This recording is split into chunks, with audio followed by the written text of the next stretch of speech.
Hey everyone! Today I've got your Doctor Strange movie review.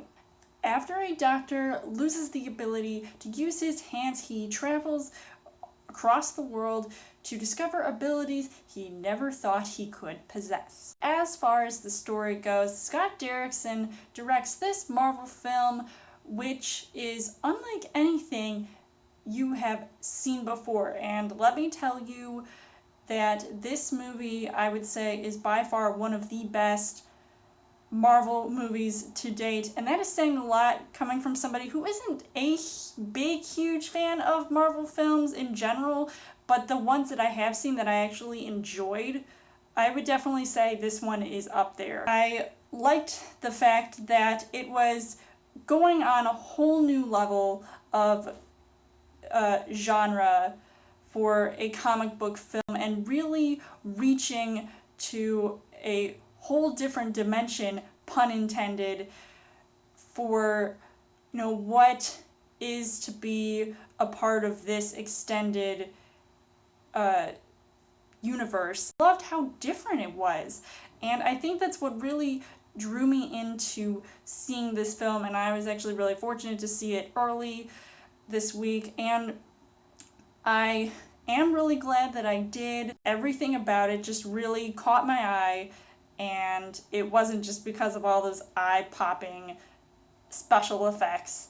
And no, I did not see this in 3D, but boy, I wish I did next time. So as far as the casting goes, you've got Benedict Cumberbatch in the lead, who plays Dr. Stephen Strange, and he's good at what he does, and right off the bat you hear him playing some music in the background while he's operating on somebody, and he clearly is good at his profession, but unfortunately he gets into a car accident that has him lose the ability to use his hands, which is what he, was using when he was operating on people.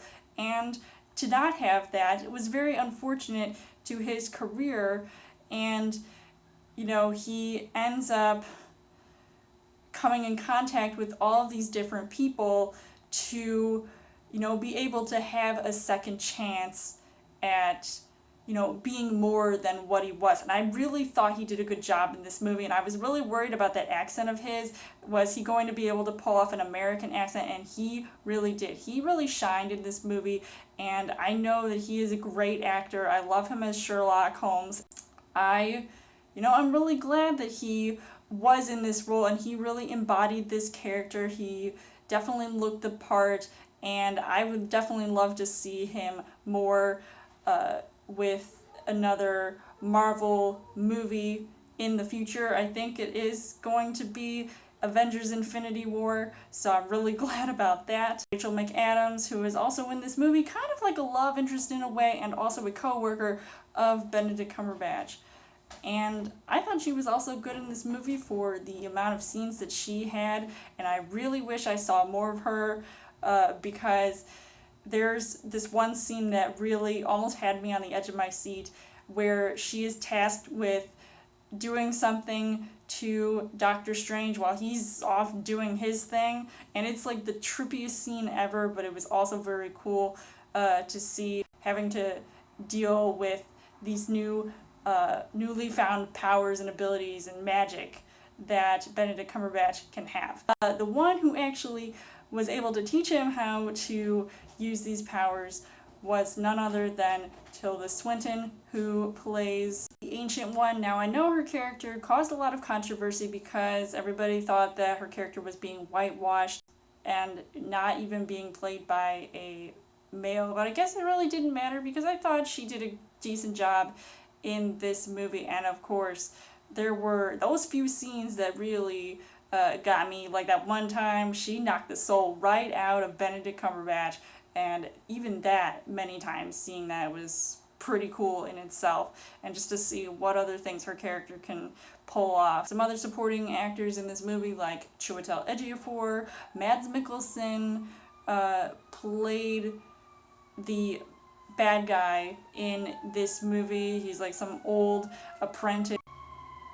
I mean, he's gone rogue. Yeah, I was thinking about his character from Rogue One, A Star Wars Story, but in this movie, I mean, he looked pretty good. He was definitely intimidating, and I was worried because I know Marvel does have a tendency to not do well writing-wise, fleshing out their baddies. But in this movie, I would say, he did a decent job, and I really found his character to be terrifying. Benedict Wong, who plays a character named Wong, and he was really hilarious.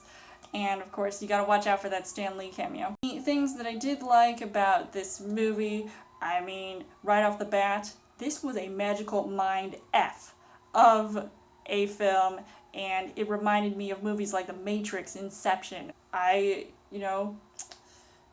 found the special effects to be an appetite for the eyes. I mean, like I said, I really wish I saw this movie in 3D, and it was just coming right at you. It was all over the place. It was crazy.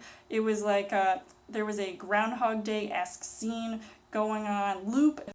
What is that music playing in the background? It sounds like Star Trek. Maybe because Michael Giacchino is scoring this film, and I love that about this movie because it definitely worked. It also worked because it felt like a more serious film, and it had a lot of emotion blended into one with a little bit of some comedy here and there, but I like the fact that it was very subtle. Even if one part slightly bothered me, but it didn't affect my whole viewing of the entire film because I was more interested in looking at all of that gorgeous cinematography. Overall, I would say that Doctor Strange is definitely one of the best this year to definitely finish off this year. I would highly recommend seeing this movie to anybody who's a comic book fan, anybody who is into magic and a fantasy world just like this, with a little bit of realism into one. So I would give this 5 hearts on the heart rate scale. So let me know in the comments what you guys thought of Doctor Strange. And as always, you guys can subscribe to my channel. I've got more movie reviews, movie updates, come back every week for a Trial Thursday video. You guys can also like me on Facebook and follow me on Twitter. And I will see you guys later.